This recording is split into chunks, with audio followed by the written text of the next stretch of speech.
¿Sentiste alguna vez lo que es tener el corazón roto? ¿Sentiste a los asuntos pendientes volver hasta volverte muy loco?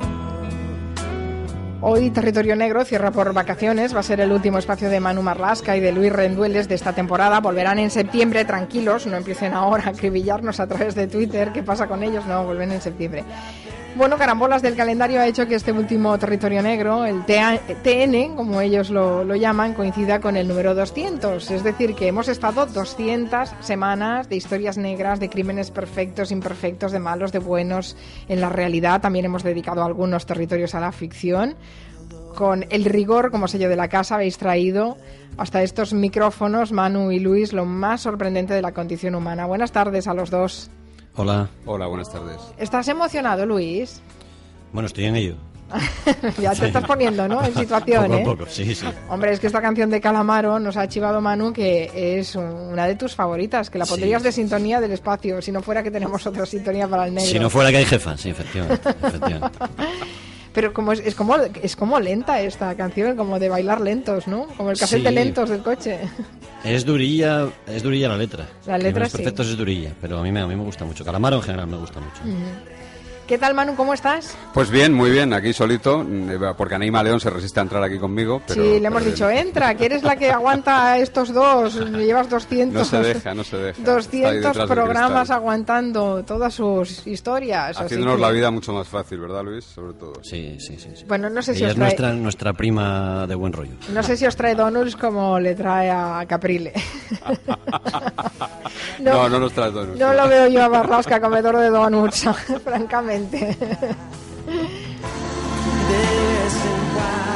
Bueno, este aniversario, despedida, merecía un territorio especial y aquí Manu y Luis nos han montado un Unplugged, una fiesta de verano en el jardín a la que quieren invitar a todos los oyentes. Así que a través de correo electrónico, de Facebook o de Twitter pueden sugerir, preguntar lo que les apetezca sobre este territorio, el más longevo de Julia en la Onda. No sé, a lo mejor quieren preguntaros cómo escogéis los casos o detalles sobre alguna historia que siguieron con especial interés o lo que más les ha gustado de estos 4 años de Territorio Negro.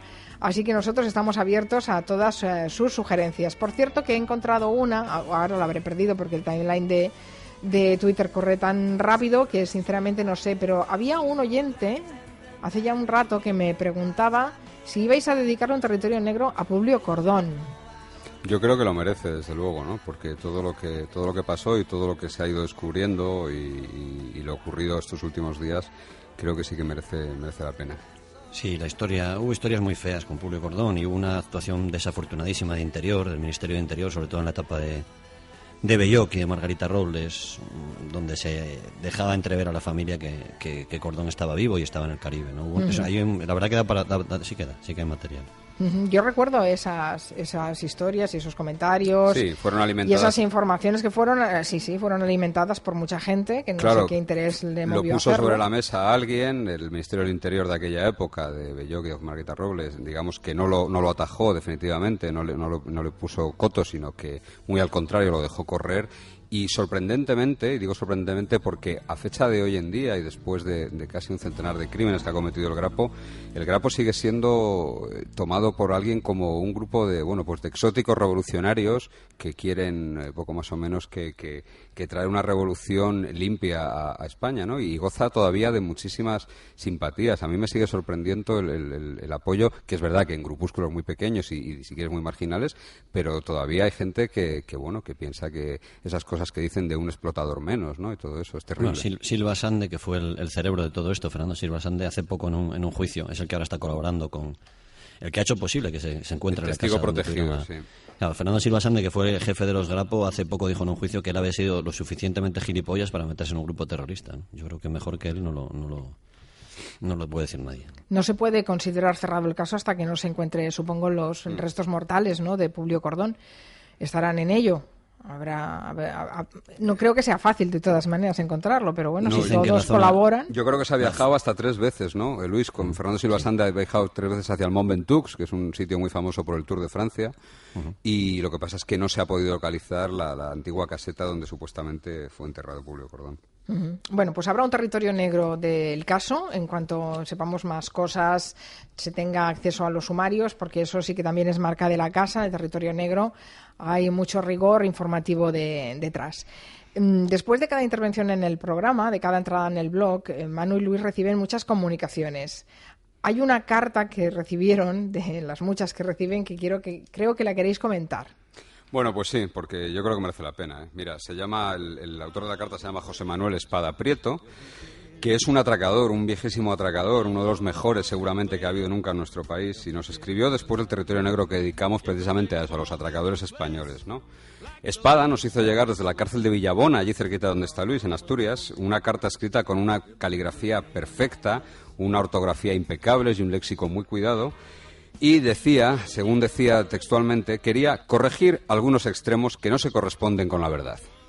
En esa carta, Espada nos escribía: estoy convencido de que tales incorrecciones han sido inducidas por sus informadores. Las fuerzas de seguridad del Estado y yo no mantenemos una cálida amistad, aunque sí un respeto mutuo. Por ello me sorprendió leer que yo tengo 2 hijos con una prostituta, dato absolutamente falso. Ella nunca ejerció tal profesión, sino que trabajó en la Estándar y militó en el Partido Comunista de España hasta que me conoció, momento en el que abandonó por indicación mía trabajo y militancia. Y añadió una frase después que confesamos nos ha encantado, que dice textualmente: mis mujeres no necesitan trabajar y su única obligación es mantener y aumentar su sex appeal. Qué bueno, fantástico, cómo se retrata, ¿no? Sí, pero para matizar esto, él añade que quiere dejar bien clara alguna cosa. Dice: me gustaría dejar bien claro que la honestidad, la fidelidad y la calidad humana de una mujer no está entre sus adorables muslos, sino en su corazón y en su cerebro. Y por otro lado, cuando me he relacionado con alguna chica que fuma y te llama de tú, así es como se refiere a las prostitutas, chicas que fuman y que te llaman de tú, esta deja automáticamente su trabajo por las razones expuestas en el párrafo anterior. Bueno, esta carta la tendréis enmarcada, digo yo, ¿no? Sí. Además, en esa carta que nos mandó después del territorio negro del que hablamos de él, Espada contaba que lleva más de 32 años en la cárcel, denuncia las dilaciones y los retrasos a la hora de liquidar su condena, da un montón de argumentos técnicos y jurídicos que no vamos a reproducir aquí para no extendernos, y concluye hablando de algo que ya contamos en aquel territorio negro de los atracadores españoles, ¿no? Espada, la última vez cayó, fue detenido tras asaltar una sucursal bancaria en Ávila, y antes de irse, despedirse de los empleados diciendo: recuerdos al señor Calle, que en aquel momento era el nombre del comisario de la ciudad. Pues bien, lo que hace Espada es revisar y ampliar este episodio para que lo tengamos claro. Dice: no he olvidado en absoluto mi profesión anterior, aunque no desearía volver a ejercerla. Y respecto al comisario Juan Manuel García Calle, él y yo teníamos una cuestión personal, y al enterarme de que se vanagloriaba de que los atracadores de Madrid no íbamos a Ávila porque le temíamos, decidí atracar la agencia número 1 del Popular, en pleno centro de Ávila, y permanecer en su interior más de 40 minutos vaciando el banco tras anular el sistema de alarma para demostrar 2 cosas. Una, que no le teníamos ningún miedo, y 2, que el dispositivo de seguridad ciudadana y los sistemas de seguridad bancarios son útiles frente a chapuceros y a yonkis, no frente a profesionales. Ya conoce el lema del SAS británico de las fuerzas especiales: Who dares wins, quien se arriesga vence. Y antes de despedirse de nosotros, en esa carta tan correcta, Espada se queja de que las autoridades de las cárceles no le dejan donar médula ósea para salvar la vida de algún niño, dice. Y desde aquí queremos añadir las disculpas al señor Espada, que seguro que nos está escuchando desde prisión, por el error cometido, y nuestro agradecimiento por semejante carta, ¿no? Una carta súper peliculera. Me he quedado con lo del atraco en Ávila. Fue por demostrar al comisario que él sí que iba a atracar a Ávila. Sí, pero le salió caro, ¿eh? Por favor, por favor. Estábamos oyendo de fondo otra canción que creo que era otra de las preferidas de Luis. Esta, ¿no? ¿De Van Morrison? Sí, bueno, Van Morrison en general, sí.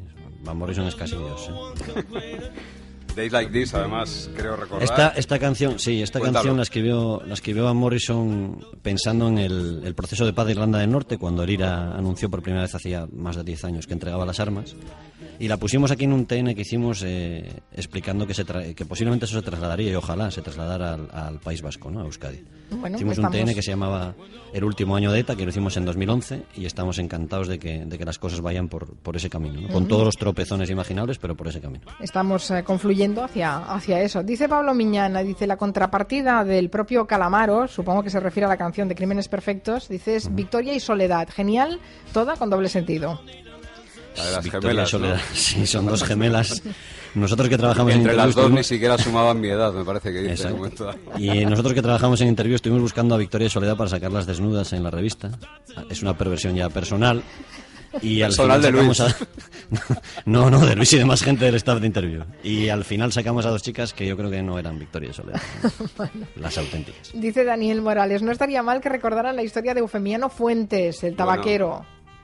Eufemiano Fuentes el tabaquero. Creí que decías el doctor, el médico. Sí, aquí pone Eufemiano Fuentes y No, yo también Eufemiano pensaba que Fuentes- era el doctor, no, pero dice, el hablamos- tabaquero será otro. No, Es la otro, guerra es otro, sucia, sí. sí, el movimiento independentista canario. En y- Payac, M. Payac. Ah, se el llama. Empayac. Eso es, sí. Este señor creo que fue secuestrado por el Empayac, precisamente.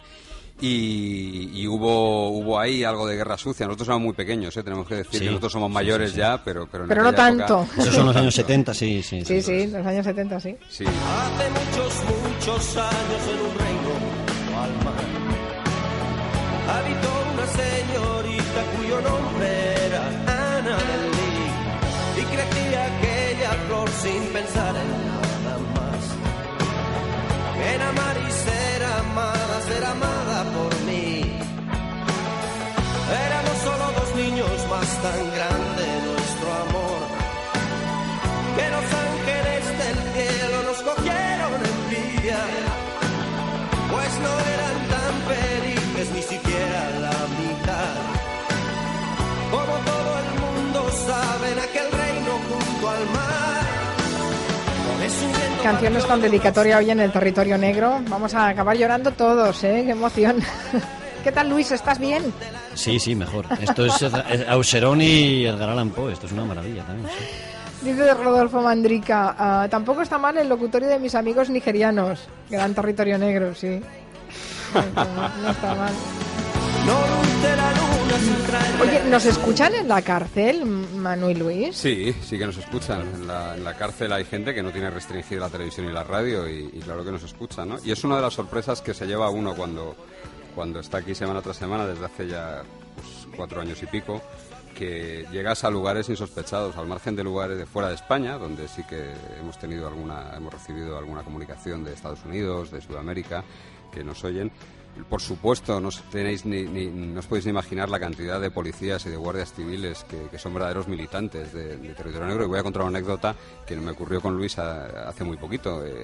Hace un par de semanas nombraron un alto cargo policial, un nuevo alto cargo policial, muy alto cargo policial, y cuando nos vio, nos conoce hace un montón de años a los dos, cuando nos vio nos dijo, Territorio Negro, sois los de Territorio Negro, qué bien, ¿no? Entonces tiene un montón de seguidores entre policías, guardias civiles y ladrones y cacos y todo lo que haya en prisión, donde también se escucha Territorio Negro, sí. Lo mejor de cada casa nos escucha, está bien, está bien. Y así pasó la noche. A través de Facebook, la Inde Macías nos dice, una duda que tengo, ¿toda la documentación que llevan Marlaska y Rendueles la consiguen con facilidad o tienen que rascar a más de un confidente? Bueno, hay de todo, ¿no? Generalmente la palabra confidente, estamos pensando en un tipo que va con gabardina de noche. Un confidente puede ser un abogado, puede ser un secretario de juzgado, puede ser un policía, puede ser un colaborador, una fuente, como decimos nosotros, ¿no? Y no se consigue con facilidad, pero bueno, tampoco. Muchas veces a esto se le da una parte, a esto del periodismo de sucesos se da una parte heroica que Manu y yo siempre creemos que no tiene, ¿no? Es bastante más rigor y trabajo, que un trabajo, si se puede, bien hecho, pero como muchos otros, ¿eh? Es Un un periodista- oficio sin un más. oficio, ¿no? sí. Un periodista eso no. llama fuentes a lo que los policías llaman confidentes, ¿sería así, más o menos, la analogía? Bueno, los policías tienen fuentes también que no necesariamente son confidentes, ¿no? Nosotros, por hacer la distinción técnica que se hace ahora, hay fuentes abiertas, que es simplemente saber bucear en documentación o saber bucear en bases de datos, y luego las fuentes cerradas, que son efectivamente las fuentes que tenemos cada uno, ¿no? El confidente policial yo creo que sí que es un personaje más, alguna vez hemos hablado aquí de ellos, ¿no? Un personaje que normalmente no lo hace por amor al arte ni por vocación, sino porque saca algo a cambio, o bien dinero, o bien algo de margen para trabajar él, para sus negocios, pero es una figura bastante delicada y bastante maltratada también con esto de los recortes ahora, por cierto. Sí, porque claro, también se pagan, ¿no?, los confidentes. Claro, los buenos sí cobran, sí. Hay una, por ejemplo, Pero a cargo de fondos reservados, ¿será? Porque Sí, no, claro, no emitirán sí. factura con... No. No. A ver, hubo algún ministro que intentaba que dieran factura a los confidentes, pero es complicado, ¿eh? Y, por ejemplo, en la Guardia Civil tienen una clasificación que sería como la del jueguecito de los barcos. Es A1, sería el confidente de máxima credibilidad, a partir de ahí A2, A3, luego B1, B2, B3, ¿no?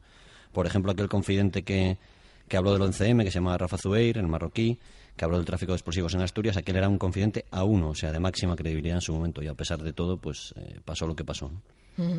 Nos dice Daniel Morales Deniz, dice, Eufemiano Fuentes, el tabaquero, era tío del doctor Eufemiano Fuentes. Cierto, eran parientes, es verdad, eran se llaman igual. parientes. Nosotros conocemos más al Eufemiano, al sobrino, que es el que llaman Asterix, que es el doctor, otros le llaman doctor Doping, es el médico famoso que se vio involucrado, está acusado todavía en la operación Puerto de dopaje en el ciclismo. Y lo llaman Asterix por lo de la poción mágica, claro. Exacto, efectivamente. Porque a otro de sus colaboradores, que se llama, hicimos un territorio negro muy divertido de motes, nombres, de malos, sí. Y a uno de los colaboradores suyos que tenía un bigotón muy grande, que se llamaba Ignacio Labarta, creo, del equipo Kelme de ciclismo. Labarta le llamaban Macario porque era clavado al muñeco de José Luis Moreno. Del que hicimos otro territorio, de José Luis Moreno. Ya podemos ir encadenando sin verdad, parar. Es verdad, es que han sido 200, hay muchísimos y uno nos lleva a otro. Una historia que sabes es mentira y otras no es verdad. Me quedé sentado esperando la llegada de la suerte, no podía tardar.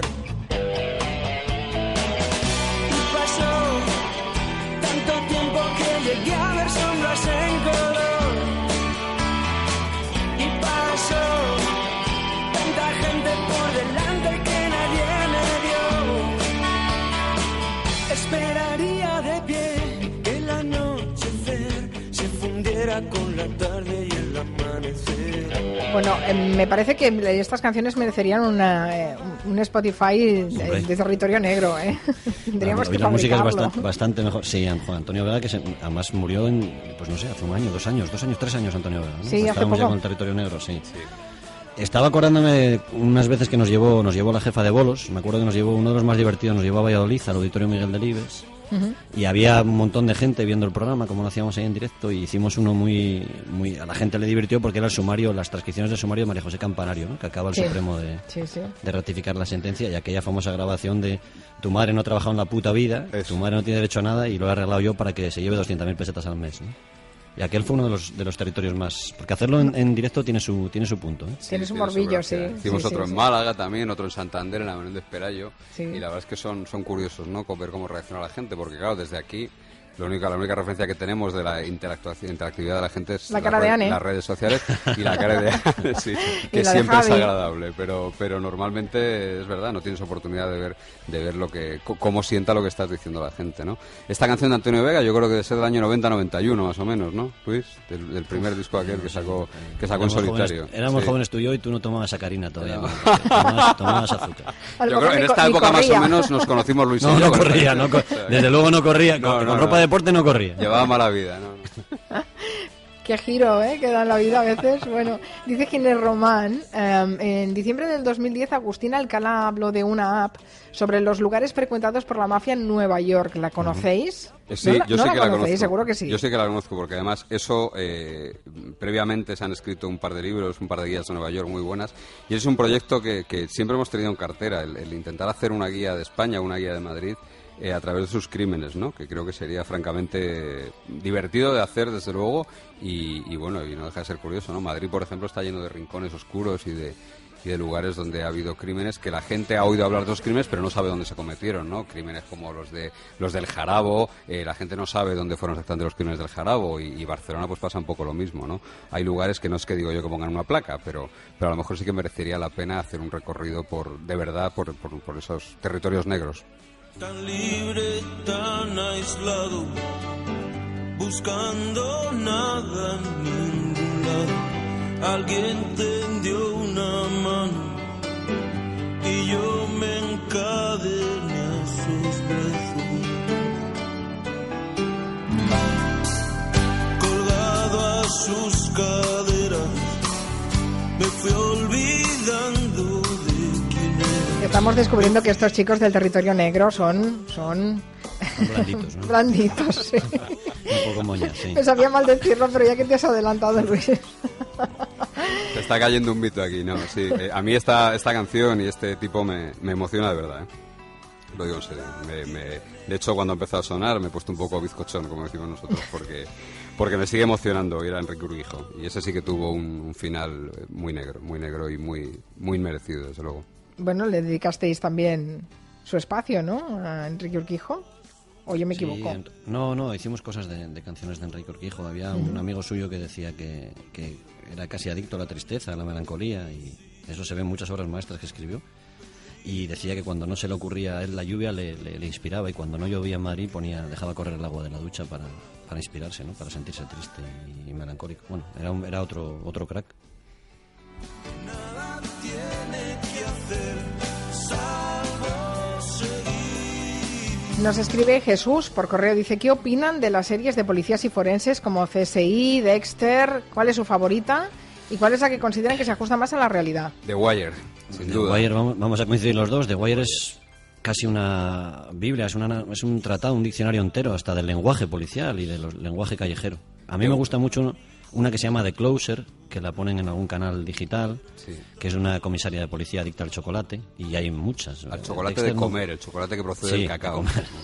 Y Dexter no me gusta especialmente, porque a mí esas series en las que ya se mezcla todo y los asesinos, igual que a Manu, yo sé que le gustan Mentes Criminales, esos asesinos son demasiado glamurosos, demasiado inteligentes a mí no me gusta ese tipo de... Me gusta Ley y Orden, por ejemplo, también. The Wire, sin duda. Es una película de 60 horas, prácticamente 7 temporadas, y son, para el que le guste la televisión, para el que le guste el trabajo de la policía, es imprescindible, de verdad.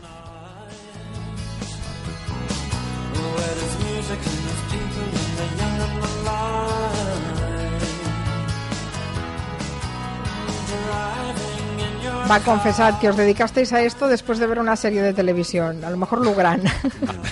No, Lugran sí, a mí Lugran me gustaba. Después de ver Crónicas de un pueblo. No. Oh, Verano Azul. Verano Azul. Hombre, también sois de la generación de Verano Azul, ¿eh? Bueno, es que todo el mundo es de la generación de Verano Azul, porque lo repitieron tantas veces, pero sí, supongo que somos de la generación de Verano Azul. Sí, somos de una de las generaciones de Verano Azul. No, yo creo que en nuestra época no había serie de periodistas, ¿no, Luis? Veíamos Marco y Lugran, y eso. No, yo creo que Lugran éramos pequeños, sí, cuando Lugran, no sé. A mí es que me llevaban de pequeño a un periódico y entonces, claro, no tuve más remedio. Claro, lo llevas en vena, como decía Sánchez Dragó, por mis venas corre tinta de linotipia. No corre nada, pero lo cierto es que iba de pequeño a un periódico porque mi padre no tenía dónde dejarme los viernes. Y claro, entonces, pues, y te llevaba al trabajo, está bien. Lo que tiene tener un padre periodista. Dice Enrique Jordán, hombre, yo no sé, plantearon una duda que no sé si es muy de territorio negro, pero dice, tengo una duda, ¿por qué Italia no lleva estrellas en su camiseta si ha ganado varios mundiales? Luis, es buena, ¿eh? Luis, tú como Italia... Sí, pero no lo sé, no sé la respuesta. Dice Luis Montes, ¿alguna amenaza de los implicados en algún caso?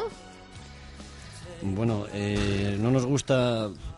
Manu sabe más de eso, creo que hay algo de hace 2 o 3 semanas de eso. Pero eso eso va con el sueldo, yo creo. Eso va con el oficio. Porque además es dar demasiada claro, importancia a esas cosas. Es nuestro trabajo y ya está, ¿no? Y bueno, pues eso va, como dice Luis, en el sueldo se te paga también. Hay esa parte. En la última auditoría, para que veas que tenemos controlados a los de las auditorías, hay un comentario muy divertido de alguien que dice, ¿cómo va a criticar a alguien a territorio negro si conocen a los que te rajan las ruedas del coche y también a los que te ponen las multas en tráfico, ¿no? Nos quedamos con eso. Bueno, dice Luis, mira, una confidencia nos llega, esto es en vivo y en directo, dice, cuando hablasteis del caso Gürtel, llamé para hablar un poco, pero luego me dio un no sé qué y no lo hice. Hoy os digo que yo conocí a Francisco Correa. El chofer, sin conocerme de nada, antes de coger el apartamento en Madrid, me dijo, si mi jefe viene a vivir aquí, tú vas a vivir muy bien. No tuve suerte, pues un día, hablando con Francisco Correa, coincidió con un periodista que vivía en ese edificio y creo que se echó atrás. No obstante, siguió con el apartamento. Bueno, la confidencia de José Luis. Pero sí que iba a vivir bien, seguro, ¿eh? Sí. No le faltaba razón. Sí. Veremos a ver cómo la justicia acaba dictaminando todas estas cosas. Y algún día, quizá, sepamos la verdad, que nos lo expliquen Luis Rendueles y Manu Marlasca en algún territorio negro. O TN. Bueno, y tú que lo escuches. Ahí, bueno, esperamos resistir para que pueda seguir escuchando Escamado a lunes con el placer con que lo hago desde la redacción. Compañeros, muchas gracias, felicidades por estos 200, seguiremos celebrando y sumando más territorios negros a partir de septiembre. Bueno, empezamos el 3, ¿eh? Sí, de acuerdo. Marcando en el calendario, ¿eh? Vale, uno de los territorios negros peores que me tocó fue en el año 2009 y yo no olvido lo que hablamos tú y yo estaba en un tanatorio, ya te puedes hacer idea y sí, que sepas que me acuerdo de eso. Un beso muy fuerte. Gracias. Espero a todos que lo hayáis vosotros. pasado bien recordando estos 200 programas. Cuidaros mucho. Feliz verano. Igualmente. Gracias. Enseguida abriremos el gabinete. Hasta ahora.